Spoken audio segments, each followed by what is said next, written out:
Our guest this morning is the Cheryse McLeod Lewis, mezzo-soprano, and I hope you will listen carefully to what she has to say. There's value in all teaching, so pay attention and enjoy. Yay! Oh, Melody Hudson. First of all, you have a beautiful voice and you look really pretty. Oh, So I was very attracted to this ensemble. Looks great. So this song, what does it mean to you? I think it means a person who is coming from, they probably were struggling in their life, but in their life they still want to make somebody else happy.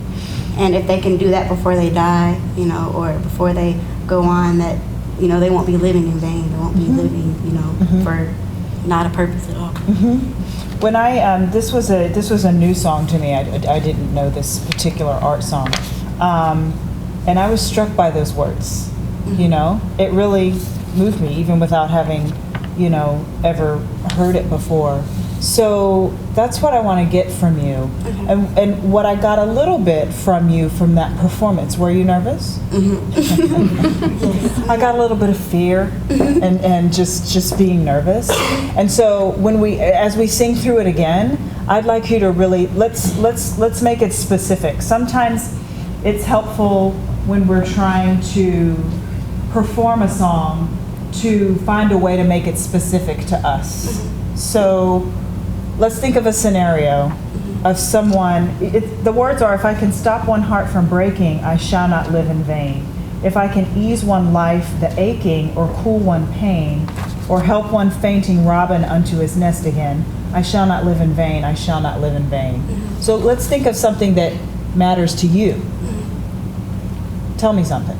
My mom. Okay, your mom, you love your mom. So if you can do what for her?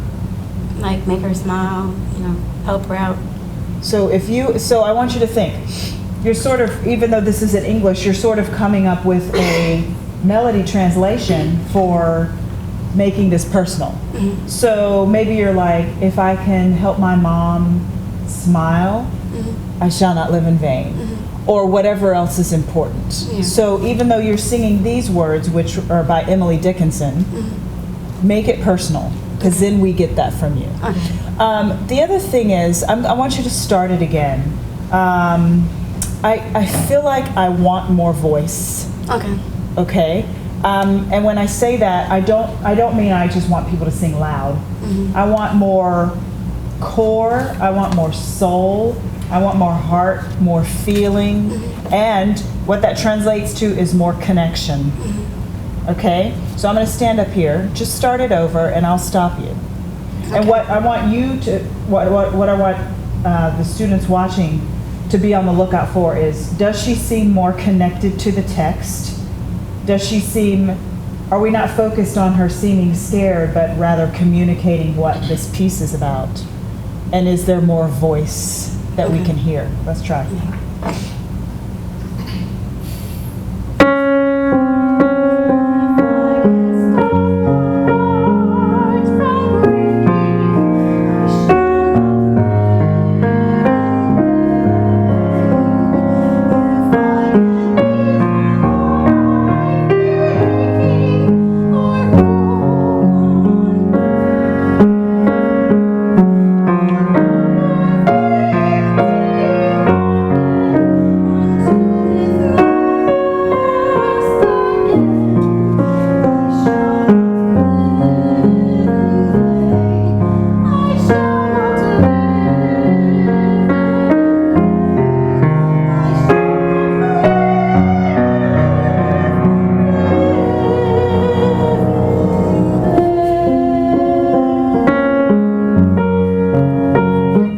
Beautiful.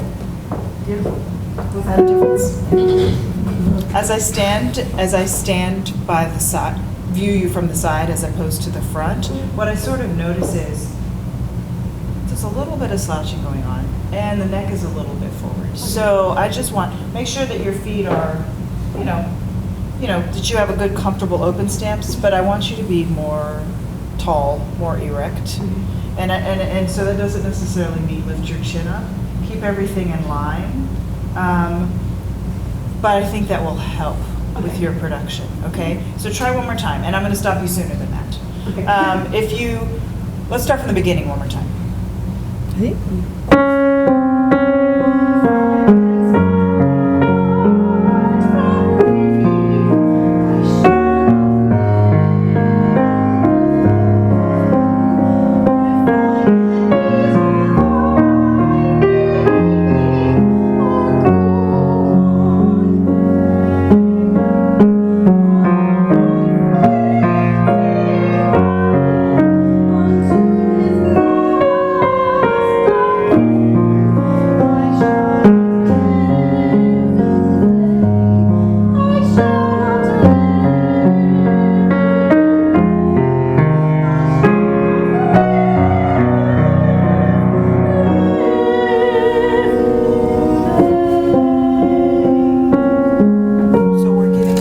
Freedom.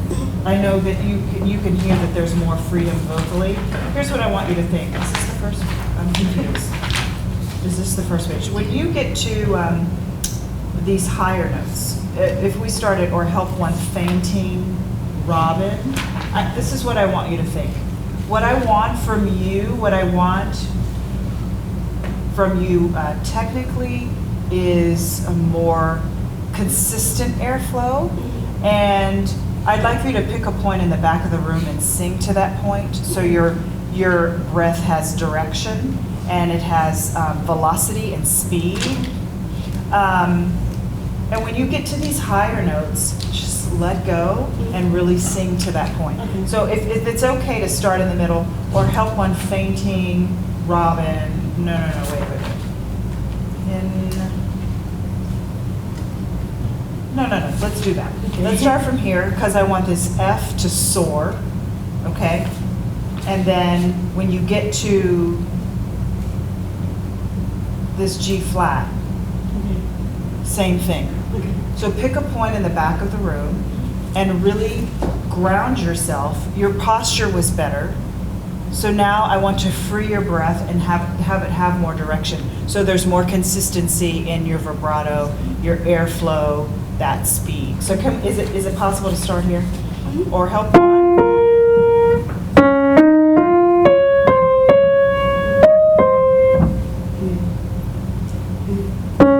Make sure you breathe through.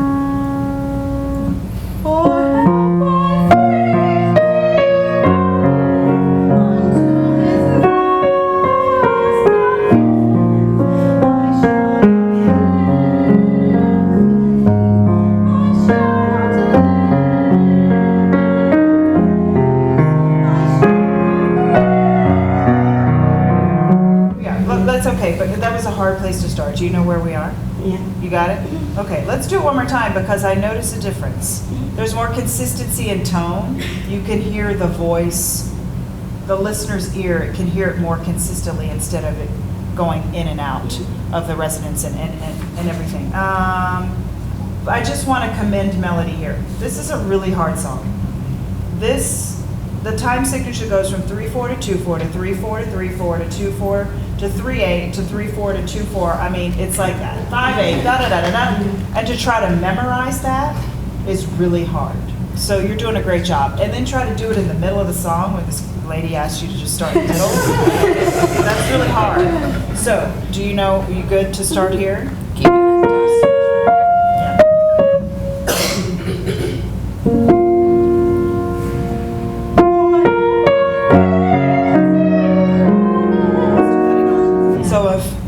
Fainting, we're grounded, we're sending our voice to the back, everything's relaxed. I still feel like there's a little tension and a little nervousness. You're doing great. Great.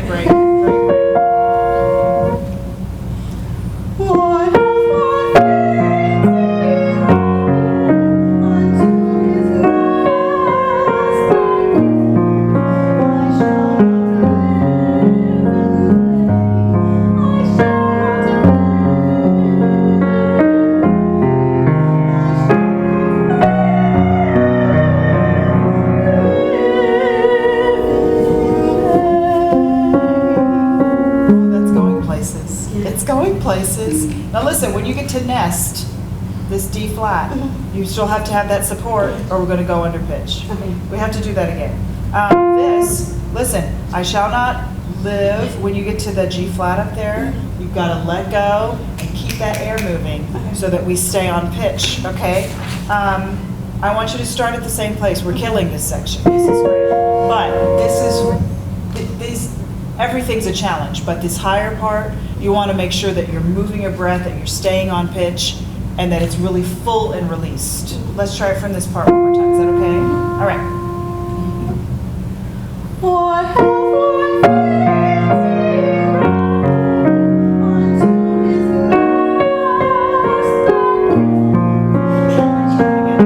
Sorry. Fainting Robin into his neck. Where are you breathing? Or are you? Oh, you're breathing after Robin. Well, then you should have all the breath in the world to support that deep. Okay. So, try it one more time. You have to keep the air spinning on that D flat. Okay? You can do it. It's good. Here we go.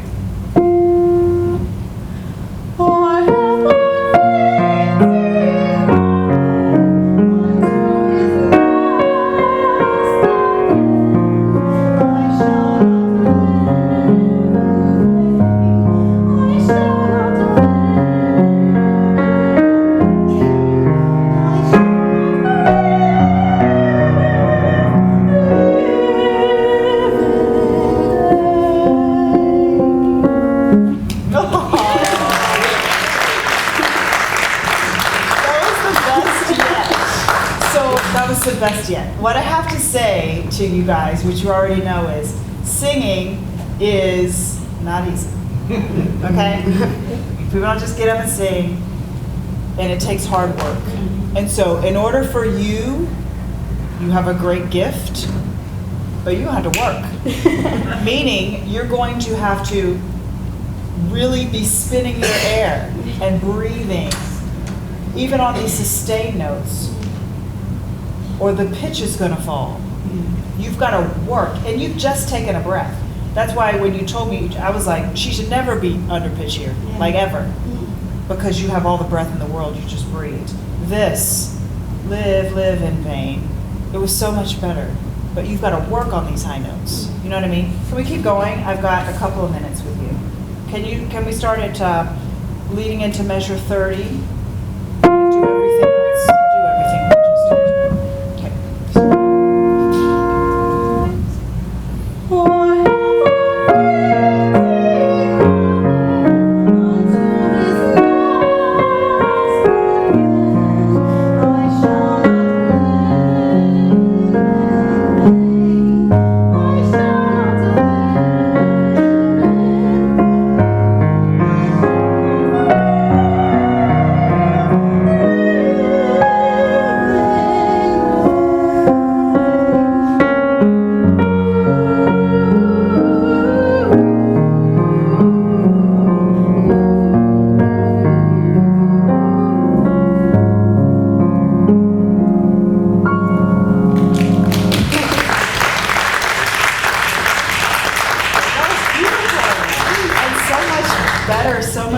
Connected than the first time through. Would you agree? Okay, can I just take 30 more seconds?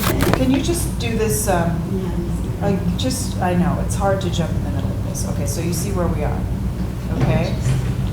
Also, I want to say, just as you have to support these higher notes, you can't give up when you get down to these lower. You still have to keep it moving. Just do this last section, and it'll be the best you've ever done.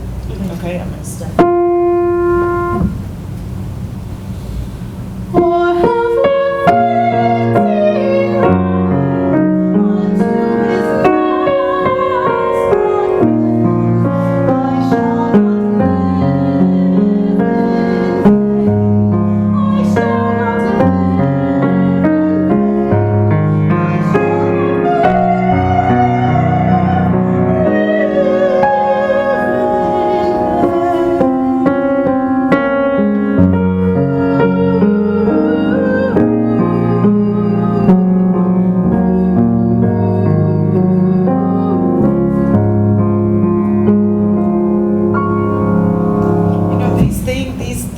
last 4 measures or 5 from here, when you do the oohs, that's the most connected that I hear your breath. There's just like, it's like voice, voice, voice, voice, voice, voice, voice, voice. Do you know what I mean?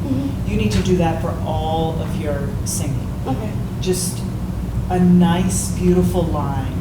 And I was listening to this down here. When I hear you in the middle, make sure that, to me, something with the vowel sounds like it's preventing you from like just relaxing a little bit. So last thing, I shall not live in vain. This middle voice stuff. I think there's some relaxing that can go on here with the vowels, so that you can sort of release the sound a little bit. Okay. Well, I don't have time to try it, but that was beautiful, and it came so far. Yeah, great.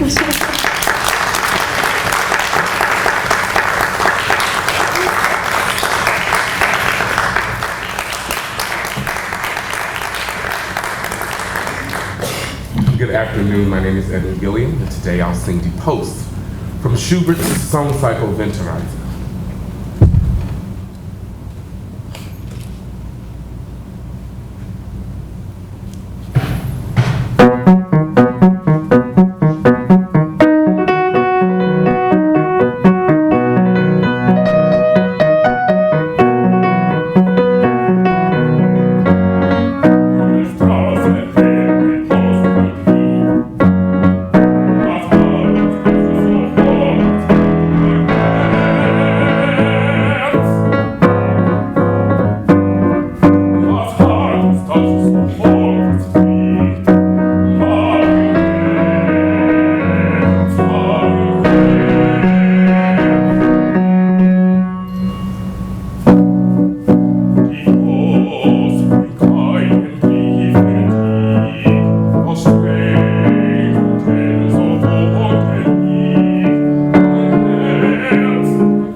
Beautiful job. Edwin? Yes. Yes, beautiful. Thank you. Am I on now? I am? Okay. It's a great voice. Have you done the whole song cycle? No, I'm just doing excerpts. Okay, so, but you know it's a cycle and all of this. Okay, that's great. It's a really beautiful baritone, right? Mm-hmm. Right. Tell me, I'm looking at the translation right now. Tell me the translation for you. What are you singing? Tell them the translation. What are you singing about? At this point in the song cycle, this gentleman has broken up with his girlfriend, and it's in this winter's journey. He's trotted across all the snow, and the weather's cleared, and the postman's coming. And what you hear in the piano is the dum da dum dum da dum dum, because of the time period. It's the horses coming, and then you hear the post horn, which the postman sounds to let you know that he's coming into the neighborhood. And to me, what I'm singing is I'm waiting, yearning to hope that the postman's going to bring me a letter from the lover that I left. And it does not come. And in the first part, the first verse, it is the hope, and he's looking in the distance, watching the mailman come. And in the second verse, he has the realization that he did not receive a letter in the mail, and the mailman is now gone. Okay, that's good. What as audience members, what did you get from the performance? Y'all didn't know it's German, you didn't know the translation. What did you think he was singing about?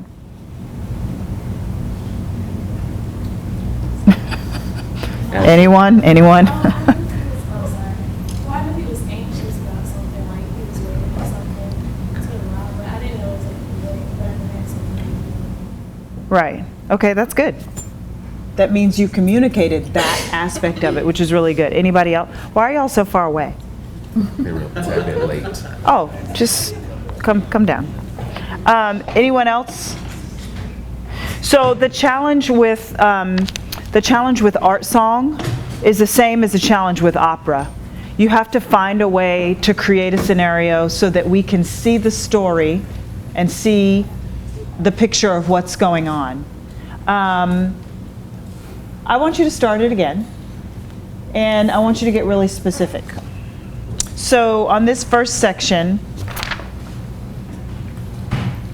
tell me something specific that you're going to think about or see. Do you need the words? No. No. What am I going to see? I'm going to see. Yeah, what scene are you seeing as you're singing these words? I'm seeing the postman come over the hill and into my community, Okay. bringing the letter, Okay. bringing the mail, And there's a sense of excitement, of Hope and- anticipation. yes. Okay, so let's see that.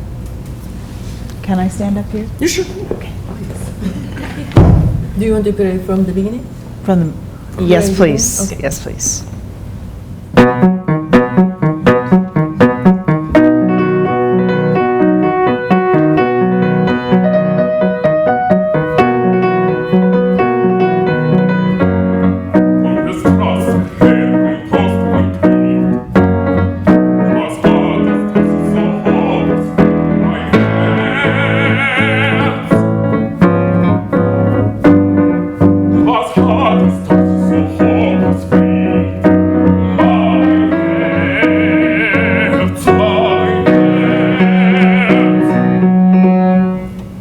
Oh, that was like perfect. Stop. I got it. Did you guys get it? We saw that. That was a big difference. Here's what I want you, be careful of this. Am I doing something wrong with the mic? No, okay.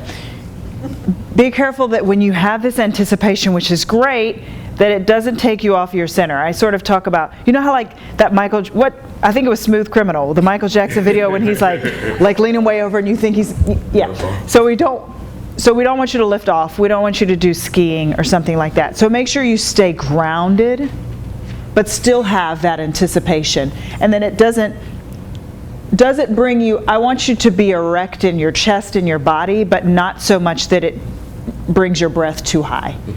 So you have a really great voice. We want to make sure that it stays grounded. Okay, so that was great for the first section. Keep the same anticipation, just don't take off. And then I want you to keep going. What have you decided about the second section? Because everybody got what you just did. And in the second section, I realized that he's passed my house, did not put anything in my mailbox, and it's cold and I'm hungry and no lover. Okay, so then we... What's the last thing you said? No lover. No lover. Okay, and that's bad. So let's see that difference. Okay, good. And I have other stuff. I'll say it. So do those two. Can we start at the beginning?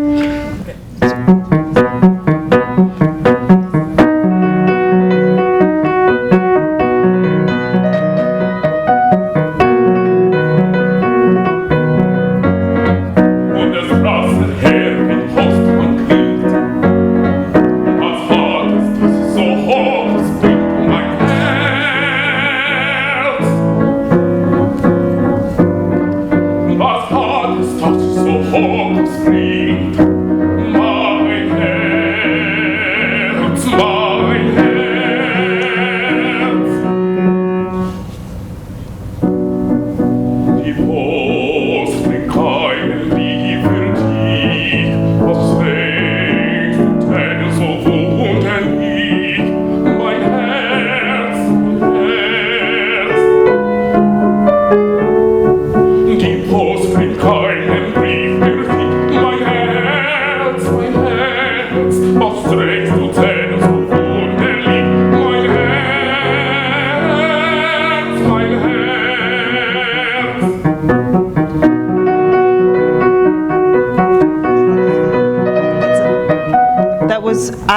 I got the difference there. Also, there's like a change in the piano part too, which helps with that. Mm-hmm.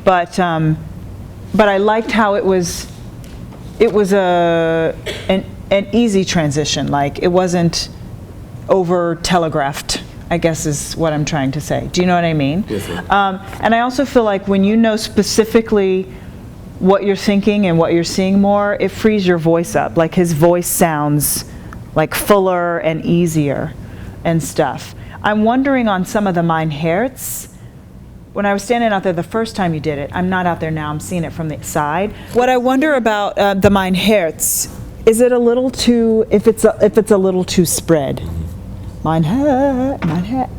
So I just want it a little bit more relaxed. You still get the great sound, but it'll be even greater. That's what I'm thinking. That's my theory. Okay, where did we stop? We stopped before the what? The second verse. Before Nunya? Mm-hmm. Yes. Okay, so tell us about Nunya, because I want to hear the rest of the song. Okay, well, section. The second part, what I just told you about the Nunya was the second verse, and that's what I thought you were talking about. And with the transition that you were telling from the deep post, he's just going into detail about the second part that I just sang. He was just going into detail about the postman coming, okay, and the expectation of the letter. Okay. And then this part is where he's into the realization that the letter did not come, and the postman, and that he's not going to receive anything from his lover. Yes. Is this Willst wohl? Is that where we are? Okay, that's the last page. Can I hear that? Mm-hmm. The Willst wohl? Oh no, that's the whole second. So starting from Nunya. Yes. Can we go from Nunya? You can. Let me play. That's great. Yeah. Mm-hmm.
Beautiful. Can we go, I need to get all these Mein Herz. Yes. Can we do Mein Herz? And I'm not sure you were on these notes here at the beginning of Willst wohl.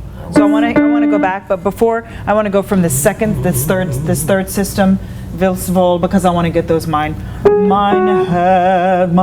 whatever the words are. Okay, here we go. Can you start from here? I'm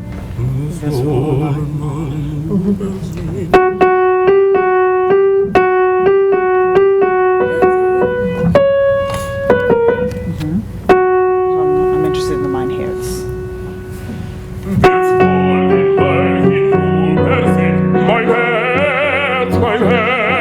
Was trägst du denn so wunderlich? Mein Herz, mein Herz.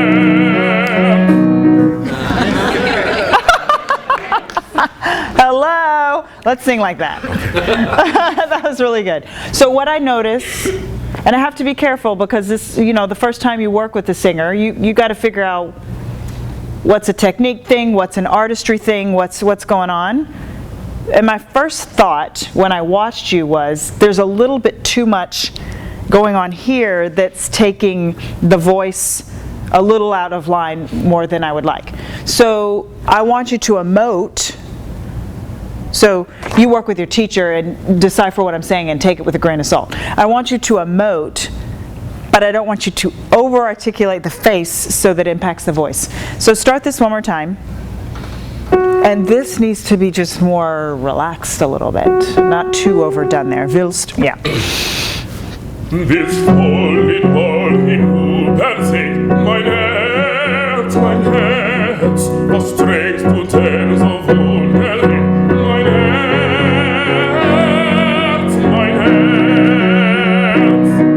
That's beautiful. That's beautiful. So work with your teacher in terms of, I don't want to lose All of it. I don't want to lose what you bring to it dramatically, but some of this has got to go a little bit. Who's your teacher? Dr. Weber. Yes. So y'all work it out. And was better too.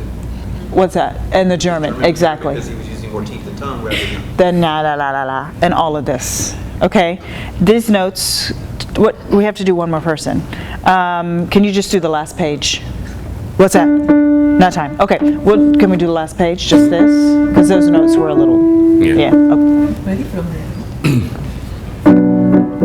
Wir wollen mal hinübersehen und fragen, wie es dort mag gehen. Mein Herz, mein Herz. Wir wollen mal hinübersehen, mein Herz, und fragen, wie es dort mag gehen. Mein Herz, mein Herz.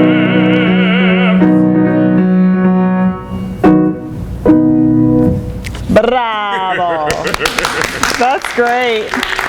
I expect to see you at my next opera gig. It's really a beautiful, it's a really beautiful voice. Yeah, great work. Great work. Okay, good. Yay! Good job. So we're doing our workshop?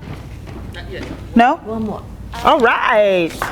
Oh, mio bambino. Of course. Oh my gosh, come on.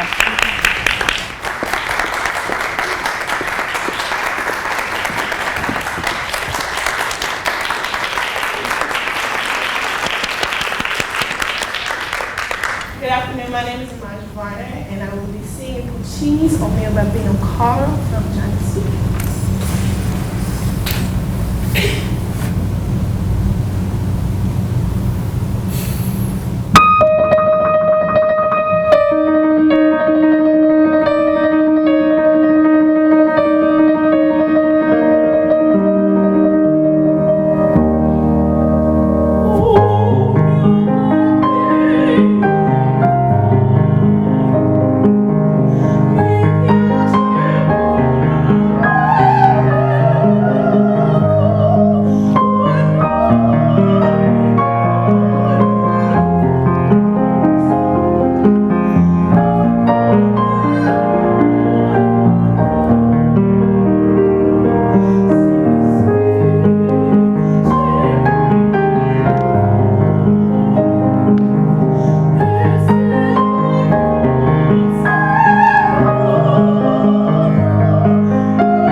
That was beautiful. Is it Imaje? Amaja. Amaja? Yes, ma'am. Okay, say it correctly. I like your gift. Thank you. It's such a pleasure. Just a side note, this is the aria that I sing in my shower when I pretend I'm a soprano. I do it so well. No, I really don't. It's really hard. You do a beautiful job. Tell me, I would like to hear from the students. What was she singing about? Any ideas based on body language or whatever? Yes. Was she waiting? No. No. Okay. In a way. So tell them what it's about. Well, my father, I'm promised to marry someone that my father wants me to marry. But I don't want to marry that guy because he's old and I don't want him.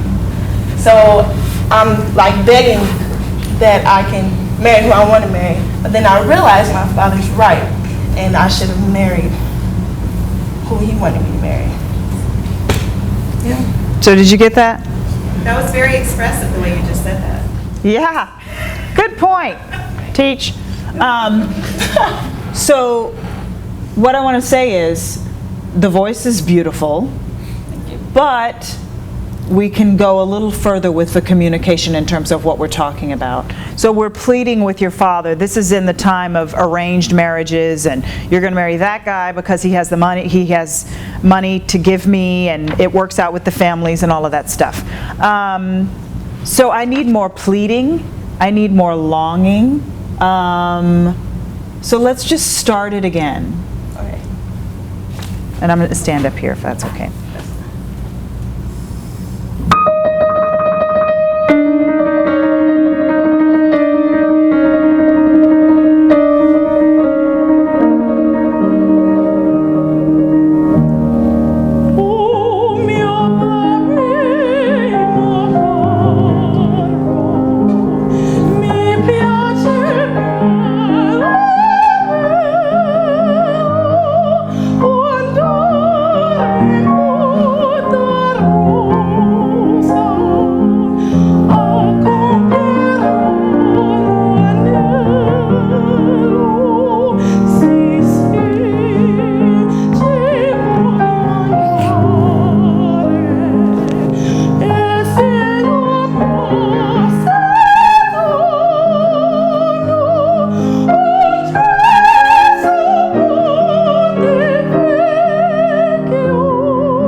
Sorry, I should have stopped you sooner than that. That was very nice. I would like to, tell me what this part means, the piano introduction where you have the tremolo. I want to see, go ahead, sorry. Go ahead. I want to see a little bit more connect. So you have to decide. Are you trying to, is that part, is that part coming, is that you trying to muster the nerve to start talking to your dad? Is it, what is that? Because that's what we need to see. It's not just, I'm waiting for measures until I'm supposed to come in and breathe. Oh, do you know what I mean? Yes. So we need to see that. And then when you say, "O mio babino caro," who are you talking to? My dad. Yeah, so I need more like, come on, Dad. Okay. You know? The other thing I notice is it seems like your chin, as I look at you from the side, is a little high. Can we, I know that we're going up for high notes and all that stuff. Can we just keep everything a little bit more in line? And I'm going to bring you out of your comfort zone. And can I touch you? You're fine. Why are you saying? Okay, so let's try this again and try not to reach as much with the neck. Okay, here we go.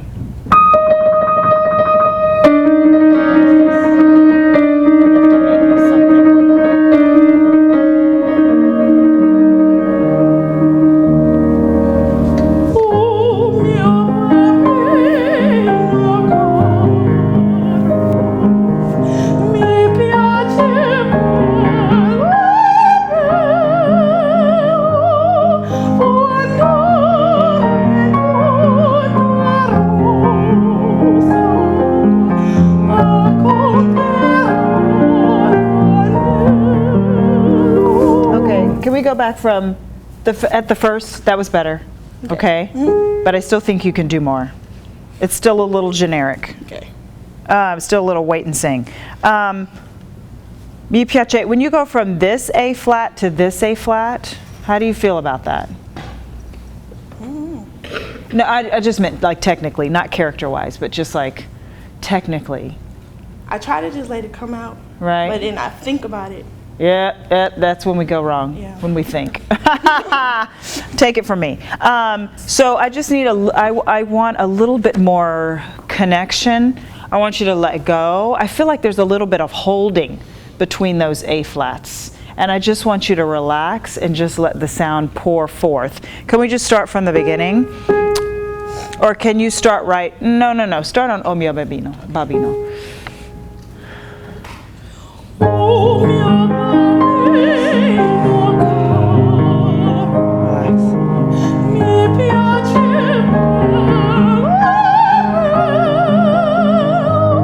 I think I know what it is.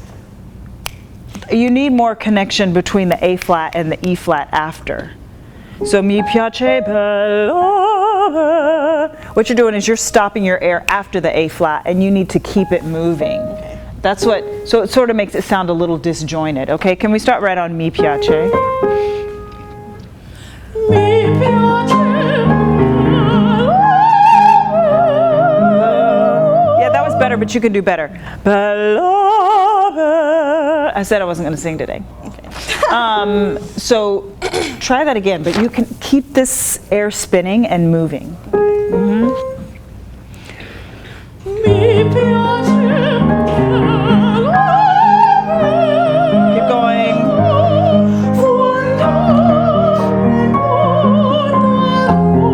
Keep your chin in line.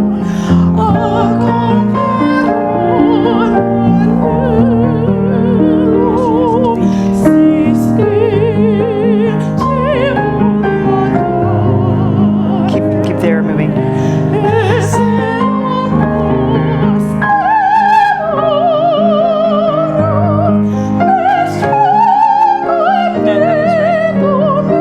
That's okay. It's Andre. Yeah. You were right. You were right.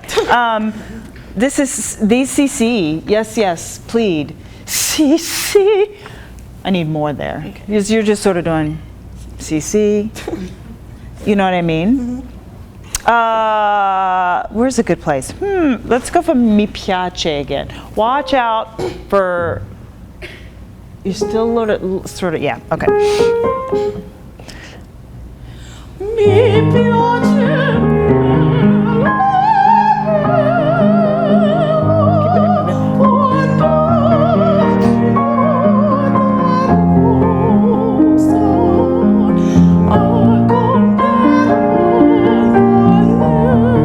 Really plead.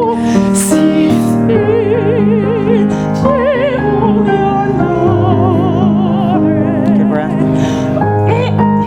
That's okay. We'll start right there. I said good breath. Oh. I'm talking. If that's distracting, I'll stop. Let's go from esse lama. That's kind of a hard place to start. Nope. Start from CC. Ready. You got to give me a little bit more. This is what I get. CC. I need CC. Something. Okay. You're pleading. Okay. I need more pleading. Okay, try it again.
we try the end one more time. Can we start from here? Baba pieta, pieta. Now, one thing that I wanted to say, as you think about this aria, as you continue to work on it, it's really beautiful and really good for you. You need to think about the phrases don't end after the high A flats. They go all the way to the end of vecchio, mistru. When you're doing this, it goes all the way back into tormento. You know what I mean? So you have to think about carrying, not only carrying the dramatic through line, but also vocally. Because sometimes I feel like after you hit your high note, you're like, did it. Do you know what I mean? Instead of continuing through to the end of the phrase. And that's when we get the true beauty of your voice, because sometimes if you stop at the high note, then it kind of falls out of the listener's ear, and that's when we get the disjointedness. Do you know what I mean? So can we just try from blah, blah, blah. Do you mind going from here? Okay. This is mistrugo. Okay. No. And sing straight through this.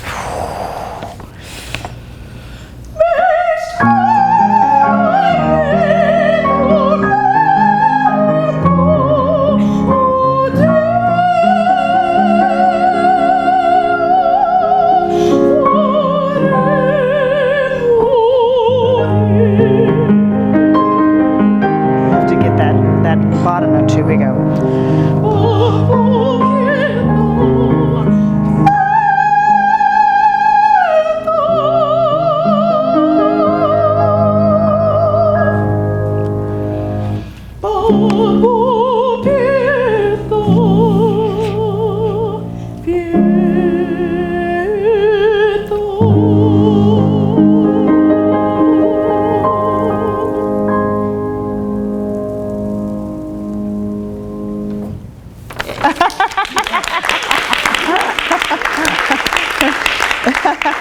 So what I want to say is, this is all great. That was so much better. Thank you. Y'all could tell a difference, right?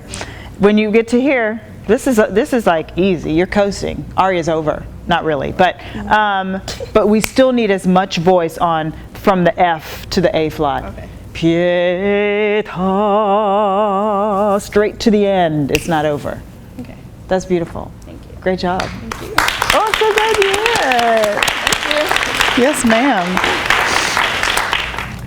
Hi, my name is Erin Evans. I will be singing Stride la Vampa from the opera Il Trovatore. Trovatore. Thank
You made it through.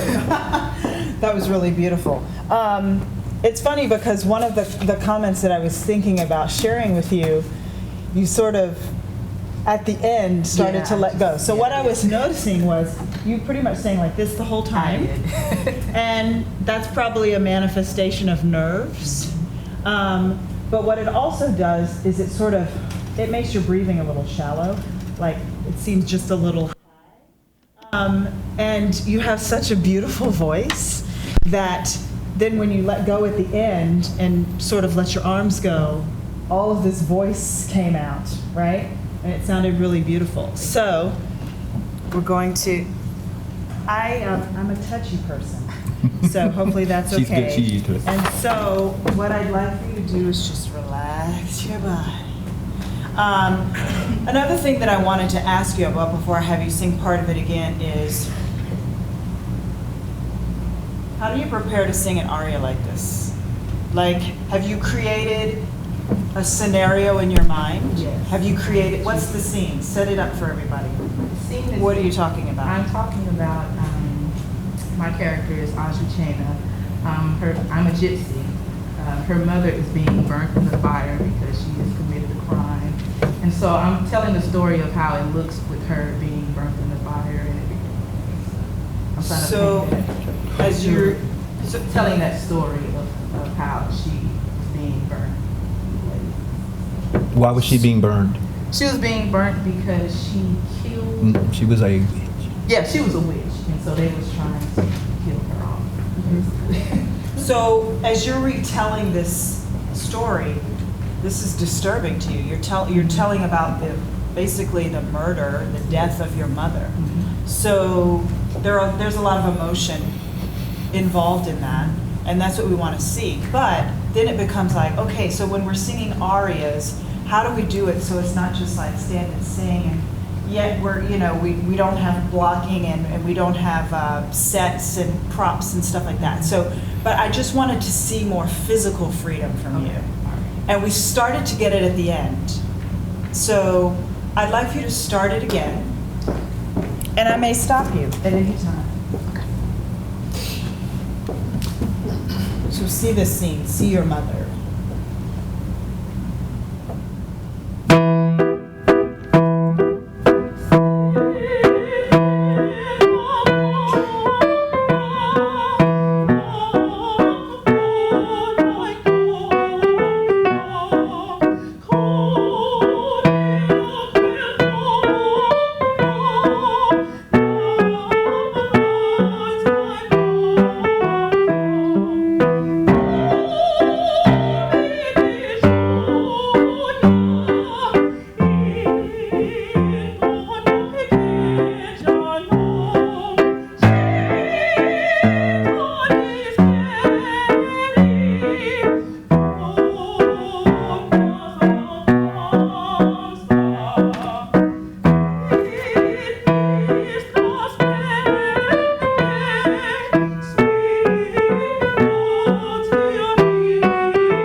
Okay, that was really great. You could tell a difference. It felt more free. It sounded more open. When you sing the part where you have when you sing this full thing, and then you come back in piano, it happens again here.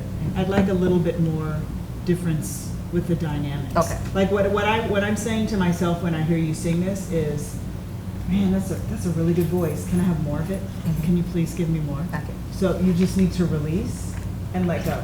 One thing, okay. Think about, this is a big hall, 500 and some seats. Mm-hmm. So you need to think about sending your voice all the way back to your grandma who's in the last row. Okay. And she wants to hear you. She's a little hard to hear. So you really have to give us your voice there, and then you pull it back on the piano part. Let's go. So let's start from where's a good place to start? Before that, on 113. The Urlidi. Yeah. Where Is there a she's- good lead into that? Or you could just start it over. Just start it. Yeah. And when you get to that part, really release. Now, before we do it though, what were you thinking in terms of the scene? I was basically describing, because nobody wants to see their mother in turmoil like that. So I was seeing her reaching and crying out, as she was going down and being burnt. And I was just, trying to look at the fear in her eyes. Right. So I was trying to, What I'd like to hear from some of the students, because I was looking at her from the side, so I couldn't see her face as much. Was there a difference in the face and the eyes in the scene that she was creating? I think I saw more like, it was sad, fearful, mad, and like curious, that facial, I don't know, where your eyebrows and eyes spoke to her. And I think one thing that we as singers have to realize is you don't have to be doing all of these gestures when you're performing. You can hold someone with your eyes and with your intention. And you don't even have to move. So we want to be relaxed, but what I'm saying is it's not necessary to do all of this stuff. You can if the character is motivated to do that. Okay. But as long as you're connected, as long as you see your mother burning at the stake, then we see it. Okay? So when you get to the Urlidi, let her rip.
That's so much better. Can you tell a difference? It's amazing. Oh, yes. Okay, so there's one thing I want to do.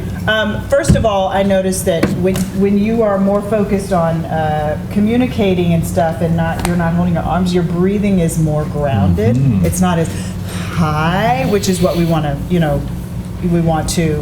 we don't want shallow breaths. The other thing though, when you hit this note, I feel like your vowel is a little too spread. Okay. And I would like it a little bit more modified to like, you're saying chinta. So you're going chi, and I would like chi. Okay. More I. Okay. Do you know phonetics or no? IPA? No? Yeah. Anyway, it's the capital I, so it's more I, which leaves your jaw a little bit more relaxed. Same with ur, but that's an easier vowel to sing up there. So if you could start right on urlidi, go through, you can stop right here. But when you get to this, it's chi. Okay. Okay, because we want all of that beautiful sound, which is really coming out. All right. Okay, try.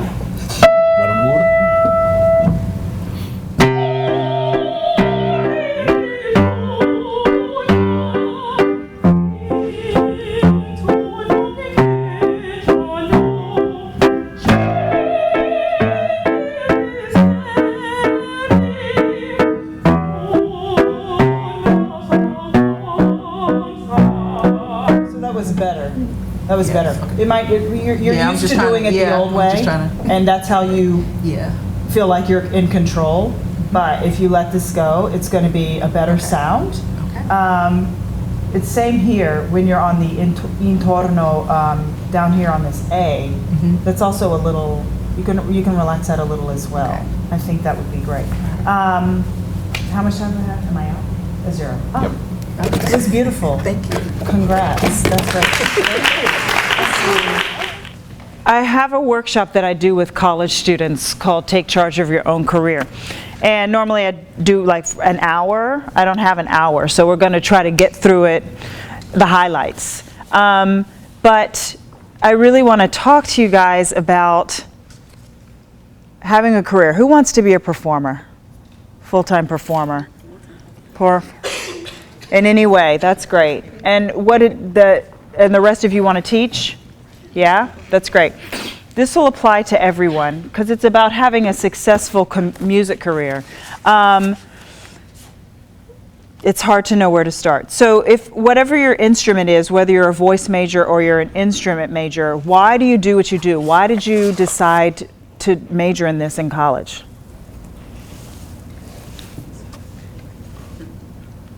Wow. Passion for music. Right.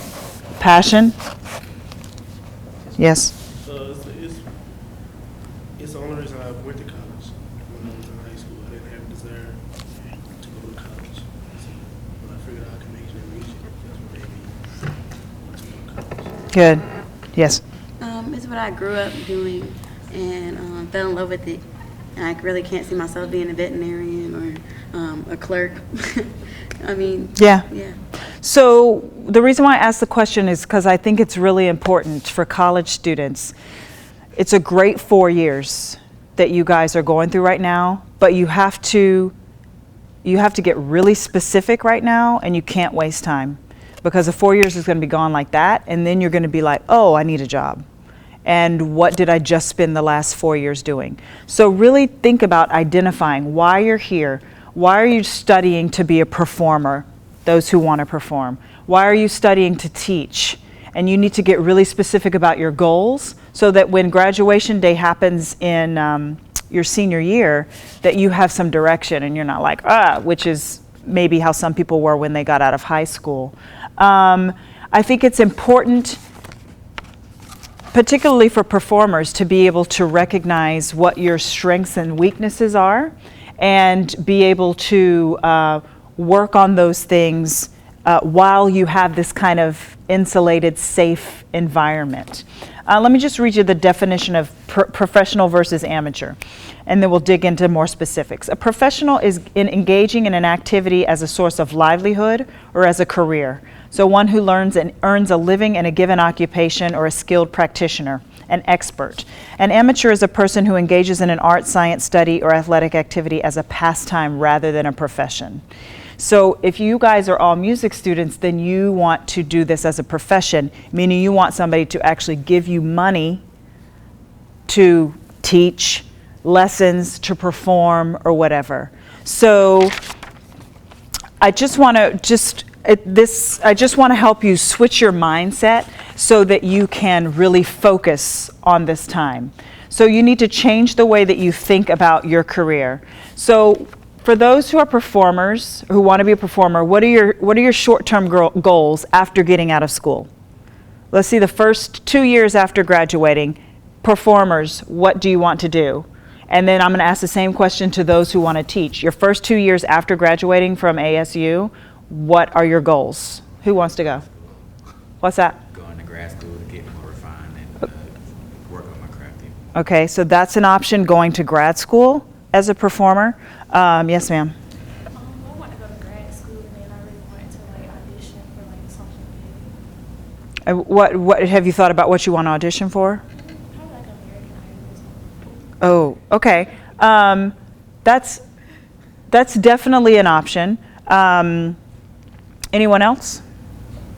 I was thinking about pursuing a master's in music therapy. That way I can have something more concrete while I do, gigs and things. Because living in the real world, you're going to have a constant check in order to keep yourself afloat. Yep. Yeah. And we're going to get to that later, hopefully. Did I see a hand? Yes. My plan is to look into grad schools and look into auditions at smaller opera houses in smaller cities. Yeah. To get my feet wet. over the next 2 years. So what about my education people? Yes, ma'am. Grad school, and also I want to, get interviews at different schools, more than one, because if you just, apply to one school and you don't get it, then you're just stuck looking for something. So just find out different schools, talk to different people, really get out there. Right. Did anyone else? Yeah. So it's good to have a short-term plan. You're in undergrad now. Talk with your teachers about good grad schools. They know your skills and your abilities, and they know also good next steps. So you're gathering information so that you can be prepared. But in addition to having short-term plans, you need to think longer term and stuff like that. And it's not too early to be doing that right now. So there's a couple things that I want to hit. First of all, I just want to talk about getting it together, like life-wise. Whether it's your voice, your instrument, you need to be really, as a singer, as a performer, as an instrumentalist, as a person who's going to teach singing or music or whatever, you need to have what's called your package together. So that's your appearance, that's your materials, that's all of this stuff. So how many people have a regular exercise regimen? Work out, eat well? Nobody? 3 people? Fitness class? Yeah. Yeah.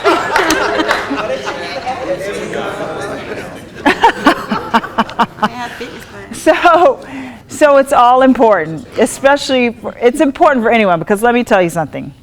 People can say all they want, but you are judged based on how you look. Period, no matter what you do. But especially if you're a performer. So some people might think, why is she talking to me about exercise and stuff? Because it's really important. So when you're talking about overall health in your body, you need to exercise, you need to eat well, you need to get plenty of sleep, and you need to stay healthy. For singers, obviously our voice is our instrument, and if we're sick, we can't do our job, okay? Same goes for instrumentalists, sort of. I mean, you can sort of play through sickness, but you don't want to be sick. So you just need to be drinking lots of water, always warming up. Don't smoke. Like, smoking's bad. And, I know some people smoke. Okay, I'm not judging, but try not to smoke. And alcohol and caffeine in moderation, and then keep up with your lessons. One thing that I'll say as far as performing and being a music instructor is this is a business for the self-motivated. So if you always have to have a teacher being like, why didn't you practice? Where's my song? La la la la. If you're always hearing that, you really need to sit down with yourself and say, do I really want to do this? Because you have to have that desire and that drive to do all of this stuff on your own, because when you get out of school, the teachers aren't there following up with you and all of this stuff. So be honest with yourself. And listen, there's nothing wrong with deciding, I really don't want to do this. But I will say this. Whatever it is that you're passionate about and that will end up being your career, you have to be self-motivated about it. No one's if you're a doctor, but you don't want to study and you don't want to keep up with your medical training and stuff, that's not going to work either. So you have to find something that you're so excited about that you don't need someone following up after you. And if music isn't it, find the other thing. It doesn't matter. Do you know what I mean? But just be aware that, especially for my performers, if you are not self-motivated, choose something else, like tonight. You know what I mean? All right. Let's talk about the top 10 things to ensure success in the music business. The first one I have is always behave in a professional manner and be on time. Does anyone have an issue being on time? I've got some very honest people. So if you have an issue with it, then you have to come up with the mind game that you play with yourself that okay, if I got to be there at 1, I better tell myself 12:45. Maybe I should tell myself 12:30. I actually sometimes when I set appointments in my phone, I set them early, like 15 minutes early. And then when it comes around, I'm like, is that the real time or did I set it early? Well, I guess I better get there. You know what I mean? So just always be on time because it's really important. The other thing is be a generous colleague. What does that mean? To be a generous colleague. And not get stuck in the competition and competing with someone, but be friendly and help out. Yeah, and be supportive. The people that you help now will help you later. And this is the kind of mantra that I always live by, is that what God has for me is for me. So I don't need to be jealous because Melody got the job, because that's what God had for her. He has something else for me. So just be generous and supportive and positive. That's just a good rule for life. Don't gossip, and don't be jealous of someone else's success. Celebrate with them. And hopefully when your success comes, they'll celebrate with you. Number 3 is don't be a diva or a devo. Does anyone know any divas or devos? From the laughter, I'll take it as a yes. Yeah. So be nice to everyone. Honestly, if the job comes down between 2 equally talented people and one person is difficult to work with, they're not getting the job. And your reputation is your ticket in this business, and it's a small business. Like, there's probably less than 5 degrees of separation between any professional musician in this world, meaning you know somebody else. You know what I mean? So the music business is very small, and a negative reputation can really harm you at the most inopportune time. Okay, number 4, always be reachable. So have your information available to share in a professional manner. How many of you have business cards? Great. Where'd you get them? Well, I created mine. Good. Yes. Where'd you get your, yes? Mm-hmm. Well, this homemade business cards. Actual. That's fine, as long as your information is on it. So what's your instrument? Sax. Sax. So I'm having a wedding, and I need a sax player. So someone I'm talking to says, hey, I know this guy, and he's really great. Here's his card. Just being reachable and being able for people to have your information. How many people have a website? Okay, all right. I think especially performers, you need to start thinking social media savvy. I know y'all probably, a lot more people have Twitter and Facebook and YouTube and stuff like that. Just be mindful of the fact that your social media presence as a professional performer needs to be professional. That doesn't mean that you can't share some personal stuff, but you know what I'm saying. You know, not, hey, I had 10 beers at the party. Isn't that great? So not that kind of stuff, but keep it professional. But you need to have a presence, because when y'all are looking for stuff, whether it's a place to go eat or a place to do yoga or a place to get good cupcakes or whatever, what do? You go online and you search it and stuff. So you need to have that kind of presence.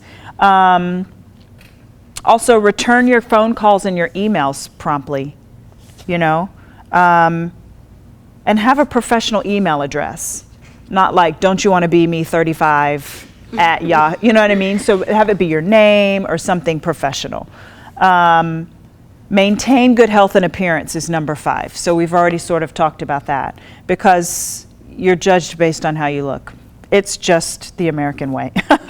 All right, number 6 is always honor your commitments. So you've committed to do a gig or do something for a teacher or whatever, and something else comes up that you think might be more fun or more important. What do you do? Stay with the original one. Honor your original commitment, because your word is your word. It's your bond. So it's really important that if you've agreed to be there, then do everything you can to be there. And if you can't be there, then certainly let the person know with as much notice as possible. It's very important. Number 7, this is good. Take responsibility for your own career.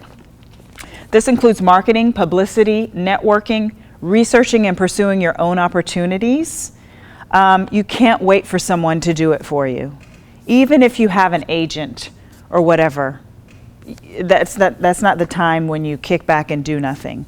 So it also falls into being self-motivated. And it also applies to those who want to teach as well. So you got to find a job. You're going to have to stay motivated yourself so you can motivate your students. There's so much involved. Number 8 is know your abilities. Don't overstate or understate what you can do. So it's a fine balance of being confident, but not cocky, but confident. If you can do it, you can do it. And you go into the audition or you go into the job interview and you present yourself in a friendly, approachable way, but you can do it. And don't be afraid to communicate that with people. Number 9, be patient, because building a successful music career, especially as a performer, takes time. It doesn't happen overnight. And this is what I always say, no offense to Ashley, that one thing that I find really challenging in working with young people is a lot of them have an American Idol mentality, meaning I'm going to be a star overnight, or by next week I'll be da-da-da. It takes years and it takes work, and there's a lot of time when you might be like, why did I decide to do this again? Because it's hard. But that's when the passion comes in and you're like, because it's my calling, because this is what I'm on earth to do. So just be patient with yourself. And then the 10th thing is to keep learning. Even when you're out of school, you need to keep working on your skills, taking voice lessons, taking your instrument lessons, and being motivated in that way.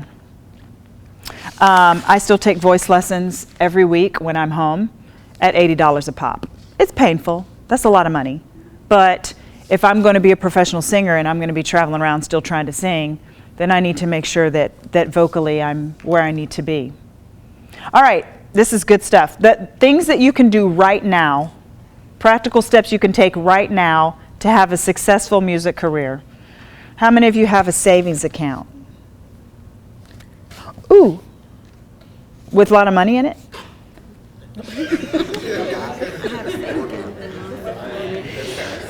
So you all know that learning, that being a musician takes a lot of money. And you're also not going to have necessarily consistent income. If you're a teacher, you might have consistent income. You might, if you're on a 10-month pay or 12-month or whatever. But if you're a performer and you want to be a performer full-time, there's going to be times when you don't have a job. So you need to have set some money aside. And I think it's good for all of us as young people, as Americans, whatever, to set money aside and just be saving. Because pursuing a music career is expensive. Another thing you can do right now to ensure success is go to class. So you have to practice your professional skills now. So you can't skip class or just go every other day now and then expect to somehow be highly motivated the day after graduation. So it's good to practice that stuff now. And always remember to show up and be prepared in class, which you guys don't have a problem with, I know. When you have a collegiate performance, whether it's a recital or like last night and I had so many people joining me, treat it as a paid performance. Get into that mindset of, I'm a professional. Yeah, you're a student, but get in a professional mindset now. You know what I mean? I think that's really helpful. How many of you would say that you're good at networking? Why?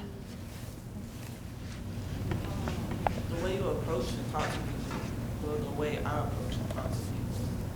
I think networking is a very big thing, and it'll go far. So say if I network with someone who came from Chicago or something, and we interact, exchange numbers, and then go back to Chicago, we still have that interaction, that networking. So when say I do my photography stuff, and I go to them, they're looking for a photographer. I could go there, extra network. That's good. Anybody else? Why are you a good networker? My point to take on it is like when you are like given the option of doing like GMEA or these different bands or clinics and stuff like that, just going and participating and being good and like getting a high chair. People from other schools notice you. When I went to the HBCU consortium my sophomore year, other people wanted me to come to their school. They gave me their cards and like trying to get me to come to their school. But just getting yourself out there, being participating in other things outside of the school, and just getting your name out there. That's great. So many of the jobs that I get or that any of the faculty get in terms of music is because someone knew us, knew of our talent, liked us, and recommended us. Do you know what I mean? So much is not by audition. So you have to find a fine balance between being a good networker, but not coming across as an opportunist. Do you know what I mean? There's a balance there. But it's a skill. And as a musician, you need to have that skill. And so that also comes in with having business cards ready to go and having a website you can refer people to and stuff like that. But networking is really, really important. You also have to become really good at self-marketing and self-promotion. And again, this is a fine line as well, because you don't want to, nobody wants to be the obnoxious person, right? But there's a fine line. You have to be able to toot your own horn, so to speak. So being able to find that balance is something that you guys have to navigate through. You can start by building your own audience. So if you have a recital, a performance here at school, this is what I always thought when I was in school. This started really early for me. I was like, if I don't tell people that I'm performing, they're not going to come because they don't know about it. So start with your performances here at the college, whether it's a choral performance, a solo performance, a small ensemble performance. As musicians, we're responsible for building our own audience. So you get your friends here, you get your family here, and build your own fan club, your own audience base. So let people know when you're performing, and just utilize social media in terms of that in a positive way. There are lots of opportunities for college students to do competitions and earn money and stuff like that. So you guys are aware of that? You guys can be earning money right now with competitions. There's tons of vocal competitions for singers, okay? And a lot of them are between 18 and 35. So when you get to be 35, you've aged out. If you're ready, speak to your teacher. If you're ready to do those competitions, then it can be a really good thing. The other thing is learn about all aspects of the music business, meaning backstage, box office, computer skills, all of these things, and perform as often as you can. Okay. Let me buzz through this way for creative ways for you guys to earn money in music right now, just to get you thinking, and then I'll ask if you have any questions. Church jobs. Are there any church jobs around here for singers? Church jobs? There's tons. She says there's tons of church jobs. Singers, instrumentalist, pianist. Y'all need to be making money. Right now, you can do it with your skills. So talk to your professors and see what opportunities are there for you. You don't have to wait until you graduate to make money with your field. Competitions with prize money. Weddings. Who performs at weddings? Anybody? That's a legit way to share your gift and earn money right now. Funerals. If you hook up with certain churches and they have a list of soloists. Sometimes people are hire soloists. Can tell this is from Florida. Convention entertainment. Not so much of that here, right? Conventions. Not so much? Okay. Disney, Universal, no. Voiceover, it's a hard field to break into, but that's good. Singing jingles. Christmas caroling. Who has ever Christmas caroled for money? Let me tell you something. That's a good way to make money. Professional Christmas caroling, there are groups, I don't know if there are any around here, I have no idea. But when I was in North Carolina and Florida, I was making at least an extra $2,000 to $3,000 on Christmas Eve because of Christmas caroling.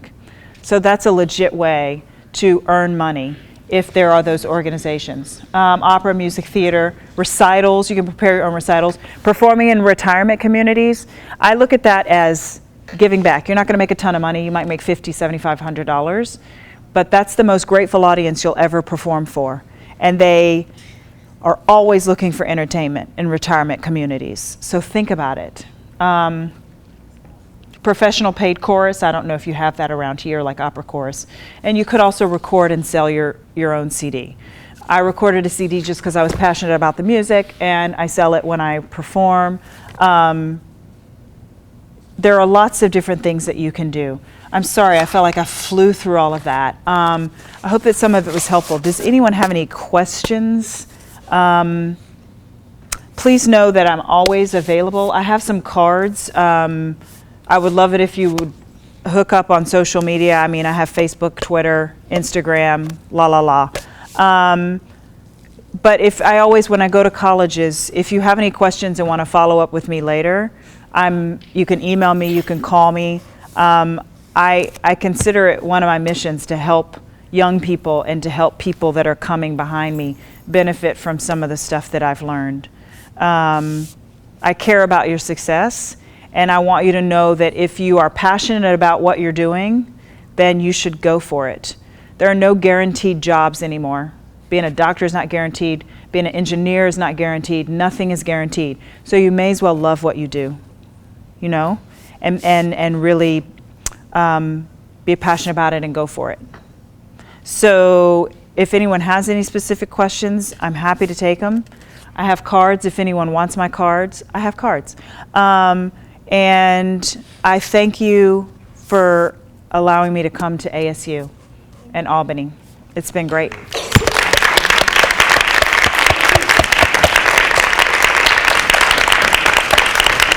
Thanks.